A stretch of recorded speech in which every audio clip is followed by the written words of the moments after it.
Visceral fat, that belly fat, is the most dangerous fat in your body. It wraps around your internal organs, it fuels inflammation, and it dramatically increases your risk of many chronic progressive diseases like type 2 diabetes, heart disease, Alzheimer's disease, cancer. It's linked to all of these scary diseases that we want to have nothing to do with. So while this is the case, the good news is that when you make dietary changes and lifestyle changes, you can get rid of this visceral fat and you can do it quickly. There was a new 2024 study that came out and showed that certain foods can target the stubborn type of fat and help burn it off fast. Like within 4 weeks, you can see dramatic improvements in visceral fat. And we see this in our clients at PhD Weight Loss because the dietary approach we implement targets this deep, scary visceral fat. So today what I'm going to do is I'm going to talk about the 5 power foods that help to melt this belly fat, along with 5 things to not eat or not do that actually triggers the growth of this visceral fat. So let's dive in. I think it's first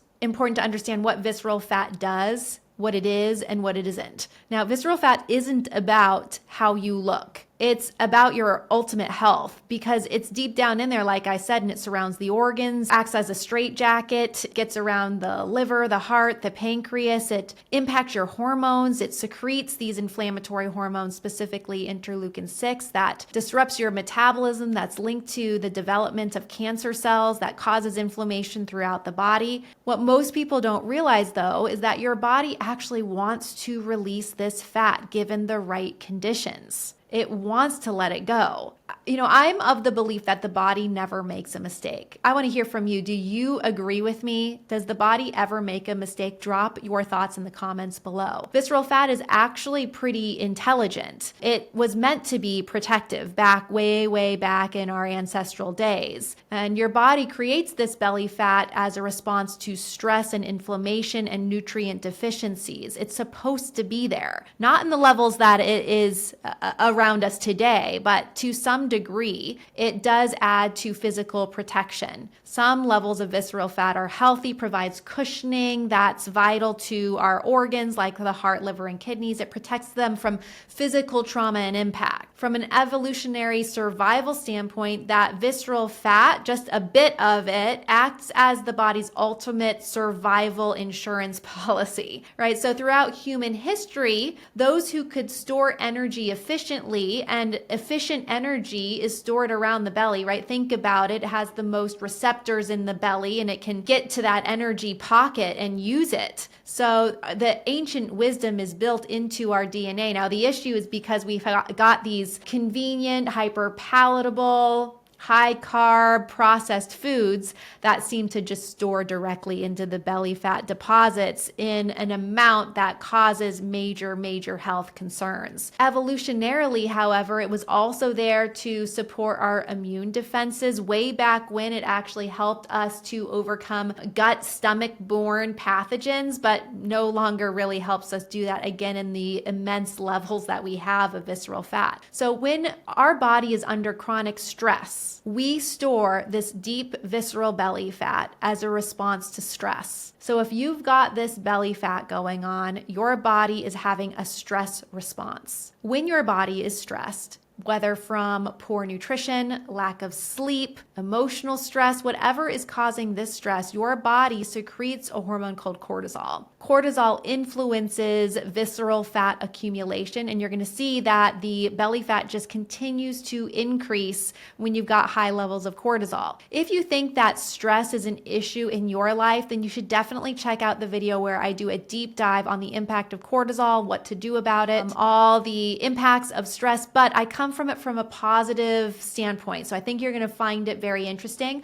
I'll link to that video in the description. So now that you understand that the body's not making a mistake, it's trying to help protect you. It's just a situation that has gotten out of control. It's out of hand, and we've got to get it back in control. And the good news is that through how you eat and how you shift your lifestyle, you can make huge improvements in just a very short period of time. So let's talk about the 5 foods that really help to melt this belly fat. Number one is grass-fed meat if you can handle it, if your budget allows. If your budget doesn't allow for grass-fed, still go for some red meat and organ meats. They're rich in saturated fats, healthy fats that support hormone production and reduce inflammation. They are really well absorbed and utilized in the body. So your body's stress response can kind of reduce, your body can take a deep breath. You're being fed real whole food. Organ meats also provide concentrated nutrients. I want you to think of them like nature's multivitamin that signal safety to your metabolism. It includes CLA, which is conjugated linoleic acid, which is supportive of targeting the reduction of belly fat. Number two is wild caught fatty fish. They're packed with omega-3s that help to reduce visceral fat inflammation. High quality protein, again, coming from our animal sources, if you're open to it, helps to preserve muscle mass most efficiently. And it's a natural source of vitamin D for hormone optimization. We want to make sure we're getting adequate D levels. We usually get vitamin D from the sun. It's pretty unique to find foods that have vitamin D in them as well. Fermented foods can be helpful because, again, our gut has a lot to do with our overall health and melting that visceral fat. So I'm talking about sauerkraut, kimchi, kefir.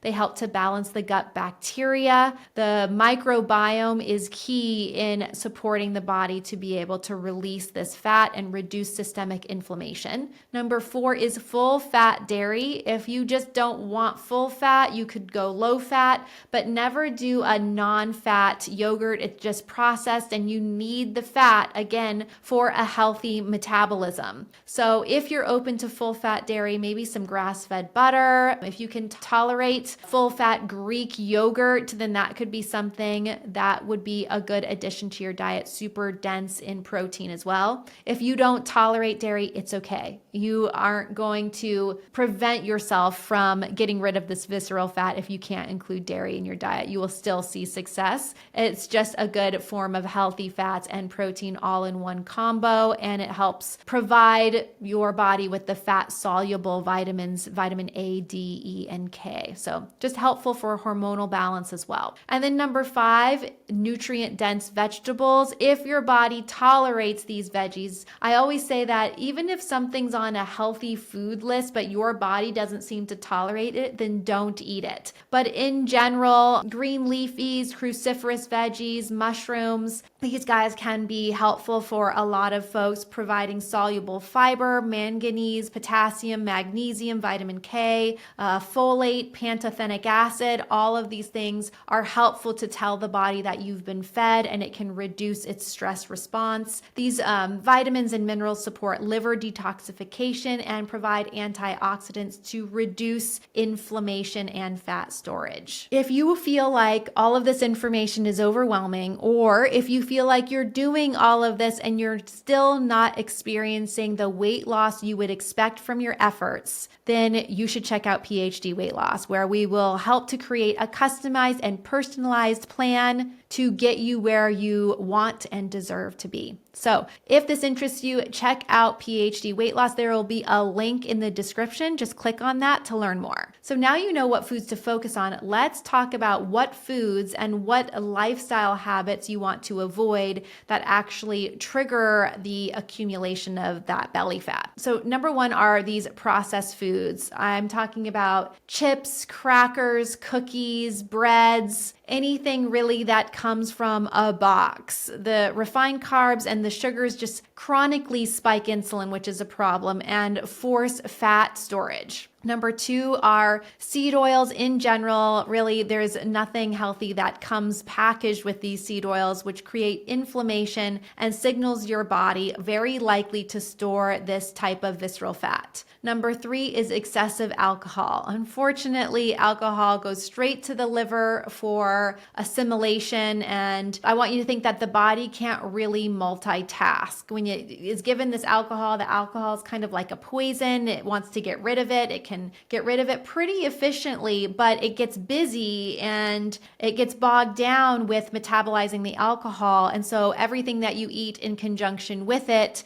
will go into fat storage more efficiently. And it also blunts fat burn for about 4 to 8 hours for one shot or one drink, and then it increases exponentially with each subsequent drink. So there is a way, I mean, you can drink alcohol if you're not willing to give it up, but it does trigger belly fat. And if you're interested in learning more about alcohol metabolism and its impact and what to do or what drinks to choose if you are going to drink, go into the description and we'll provide a link to that video for you. Chronic cardio actually also triggers the storage of visceral fat. And it's super confusing and frustrating for folks because they think, well, I've been told I just need to eat less and move more. So I've been going to the gym, or I've been running more miles or riding my bike. And you'll find that this chronic cardio just increases the stress response in the body. So now maybe it makes sense to you that you now know the mechanism and the biochemistry behind why we store fat in the first place is it's a stress response. So if you do something in your